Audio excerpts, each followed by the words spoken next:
नमस्कार, आज मी तुम्हाला पोहेची रेसिपी दाखवणार आहे। त्यासाठी काय काय साहित्य लागतं ते बघा।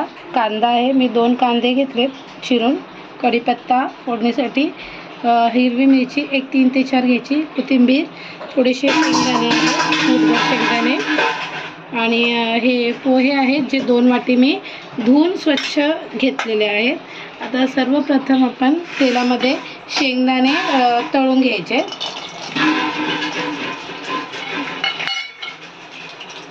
हे शेंगदाणे छान क्रिस्पी झाले पाहिजे। तर शेंगदाणे छान लाल झाले आहेत। मी आता हे पोह्यामध्येच काढते, म्हणजे जे एक्सेस तेल आहे ते पोह्यातच जाणार। विराज रडतोय, त्याला लागले डोक्याला, आवाज मध्ये येणार नाही।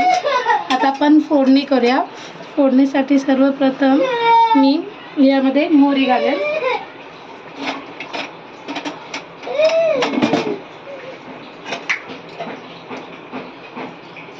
मोहरी छान तडतडली की आपण त्यामध्ये जिरं घालूया।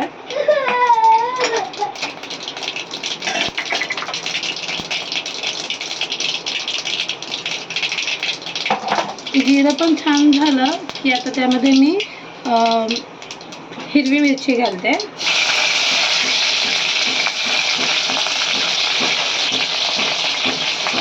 हिरवी मिरची झाल्यावर आपण त्यामध्ये कढीपत्ता घालूया। गॅस कमी ठेवायचा, नाहीतर मोहरी, जिरं, कढीपत्ता हे सगळं जळून जाईल।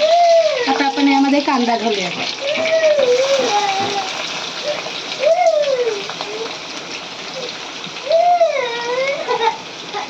कांदा आता आपण छान लालसर भाजून घेऊया। खूप जास्त लाल नाही करायचा, त्याला भाजून घेऊया। तर अशा प्रकारे कांदा थोडासा लाल झालाय, याला जास्त मी लाल नाही केलंय। आता यामध्ये आपण गॅस कमी करून मी याच्यामध्ये पोहे टाकणार आहे। मी पोह्यामध्येच हळद, मीठ टाकून घेते, म्हणजे एक समान त्याच्यामध्ये हळद आणि मीठ लागतो। आणि आत्ताच ह्याच्यावर मी कोथिंबीर पण टाकून घेते आणि ह्याला छान मिक्स असं करून घ्यायचं।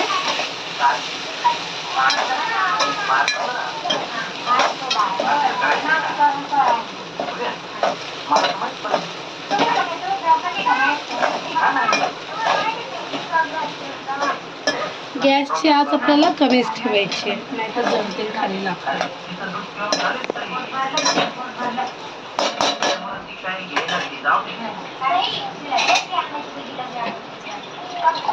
आता यावर आपल्याला जरासा पाण्याचा हबका घालायचा, म्हणजे पोहे छान मऊ होतात। असं जरासं खाली तळायला लागत नाही। आणि याला एक 2 मिनटं छान झाकून वाफ काढून घ्यायची। तर मित्रांनो, अशा प्रकारे आपले पोहे छान गरमागरम तयार आहेत। त्याच्यावर शेव टाकून गार्निश केले, खायला खूप छान लागतात। अशाच रेसिपी बघण्यासाठी माझ्या व्हिडिओला लाईक करा, शेअर करा, कमेंट करा। Bye bye.